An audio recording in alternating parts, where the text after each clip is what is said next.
ओम नमः शिवाय। आप सभी भक्तों का आपके अपने YouTube चैनल MK स्टोरीज पर हार्दिक स्वागत है। आज सुनिए शिव महापुराण का 17वां अध्याय।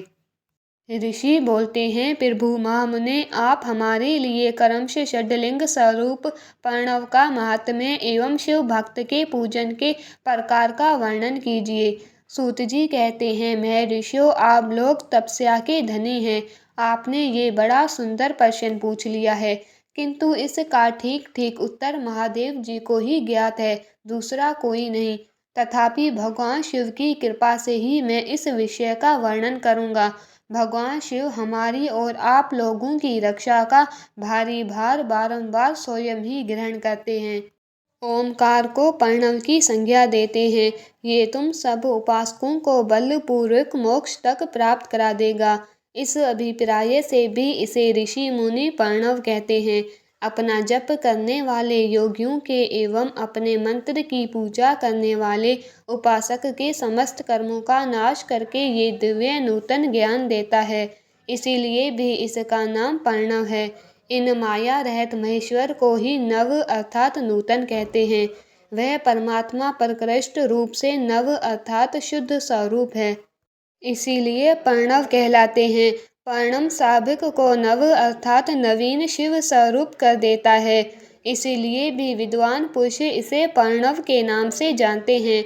अथवा प्रकृष्ट रूप से नव दिव्य परमात्म ज्ञान प्रकट करता है, इसीलिए वह प्रणव है।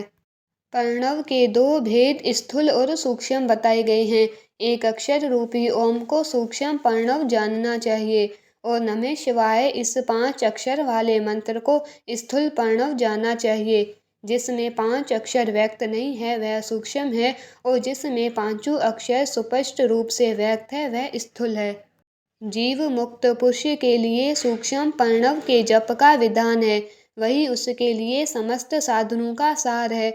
वह अपने शरीर का विलय होने तक सूक्ष्म प्रणव मंत्र का जप और उसके अर्थभूत परमात्म तत्व का अनुसाधन करता रहता है। जब शरीर नष्ट हो जाता है तब वह पूर्ण ब्रह्म स्वरूप शिव की प्राप्ति कर लेता है। यह सुनिश्चित बात है, जो अर्थ का अनुसाधन न करके केवल मंत्र का जप करता है उसे निश्चय ही योग की प्राप्ति होती है। जिसने 36 करोड़ मंत्र का जप कर लिया हो उसे अवश्य ही योग की प्राप्ति होती है। सूक्ष्म प्रणव के भी ह्रस्व और दीर्घ के भेद से 2 रूप जानने चाहिए। अकार, उकार, मकार, बिंदु, नाद, शब्द, काल और कला, इनसे युक्त जो प्रणव है उसे दीर्घ प्रणव बोलते हैं। वह योगियों के ही हृदय में स्थित होता है। मकार पर्यंत जो ओम है इसको ह्रस्व प्रणव बोलते हैं। अ शिव है, उ शक्ति है और मकार इन दोनों की एकता है। वह त्रितत्व रूप है, ऐसा समझकर ह्रस्व प्रणव का जप करना चाहिए। जो अपने समस्त पापों का क्षय चाहते हैं वह इस ह्रस्व प्रणव का जप अत्यंत आवश्यक रूप से करें। पृथ्वी, जल, तेज, वायु और आकाश, ये 5 भूत तथा शब्द, स्पर्श आदि उनके 5 विषय, ये सभी मिलकर 10 वस्तुएं मनुष्यों की कामना के विषय हैं। इनकी आशा मन में लेकर जो कर्मों के अनुष्ठान में संलग्न है वह 10 प्रकार के पुरुष पर्वत अथवा पर्वती मार्गी कहलाते हैं, तथा जो निष्काम भाव से शास्त्र विहित कर्मों का अनुष्ठान करते हैं वह निवृत्त अथवा निवृत्ति मार्गी कहे गए हैं। पर्वत पुरुषों को ह्रस्व प्रणव का ही जप करना चाहिए और निवृत्त पुरुषों को दीर्घ प्रणव का। व्याहृतियों तथा अन्य मंत्रों के आदि में इच्छा के अनुसार शब्द एवं कला से भरपूर प्रणव का उच्चारण करना चाहिए। वेद के आदि में और दोनों संध्याओं की उपासना के समय भी ओमकार का उच्चारण करना चाहिए। प्रणव का 9 करोड़ जप करने से मनुष्य शुद्ध हो जाता है। फिर 9 करोड़ का जप करने से वह पृथ्वी तत्व पर विजय पा लेता है। तत्पश्चात पुनः 9 करोड़ का जप करके वह जल तत्व को जीत लेता है। पुनः 9 करोड़ जप से अभी तत्व पर विजय पा लेता है तदंतर फिर 9 करोड़ का जप करके वह वायु तच पर विजयी होता है। फिर 9 करोड़ के जप से आकाश को अपने अधिकार में कर लेता है। उसी प्रकार 9 करोड़ का जप करके वह क्रमश गंध, रस, रूप, स्पर्श और शब्द पर विजय पाता है। उसके पश्चात फिर 9 करोड़ का जप करके अहंकार को भी जीत लेता है। इस प्रकार 108 करोड़ प्रणव का जप करके उत्कृष्ट बोध को प्राप्त हुआ पुरुष शुद्ध योग का लाभ करता है।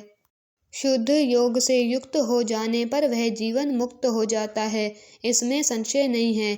सदा प्रणव का जप और प्रणव रूपी शिव का ध्यान करते करते समाधि में स्थित हुआ महायोगी पुरुष साक्षात शिव ही है, इसमें संशय नहीं है। पहले अपने शरीर में प्रणव के ऋषि, छंद और देवता आदि का न्यास करके फिर जप का आरंभ करना चाहिए। अकारादि मात्र का वर्णों से युक्त प्रणव का अपने अंगों में न्यास करके मनुष्य ऋषि हो जाता है। मंत्रों के दशविध संस्कार मात्र का न्यास तथा षड द्वैशोधन आदि के साथ संपूर्ण न्यास फल उसे प्राप्त हो जाता है। परवर्ती तथा परवर्ती निवृत्ति से मिश्रित भाव वाले पुरुषों के लिए स्थूल प्रणव का जप भी अभीष्ट साधक होता है। क्रिया, तप एवं जप के योग से शिव योगी 3 प्रकार के होते हैं, जो क्रमश क्रिया योगी, तप योगी और जप योगी कहलाते हैं।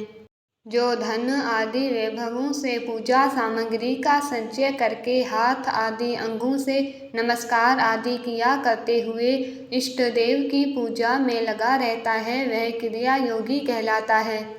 पूजा में संलग्न रहकर जो परिमित भोजन करता है, बाह्य इंद्रियों को जीतकर वश में किए रहता और मन को भी वश में करके परद्रोह आदि से दूर रहता है, वह तप योगी कहा जाता है। इन सभी सद्गुणों से युक्त होकर जो सदा शुद्ध भाव से रहता एवं समस्त काम आदि से दोष रहित हो शांत चित्त से निरंतर जप किया करता है, उसे महात्मा पुरुष जप योगी मानते हैं। जय भोलेनाथ। अब आगे का वृत्तांत आप आने वाली अगली वीडियो में ज़रूर सुनिएगा। अगर अभी तक चैनल को सब्सक्राइब नहीं किया है तो अवश्य कर लेना।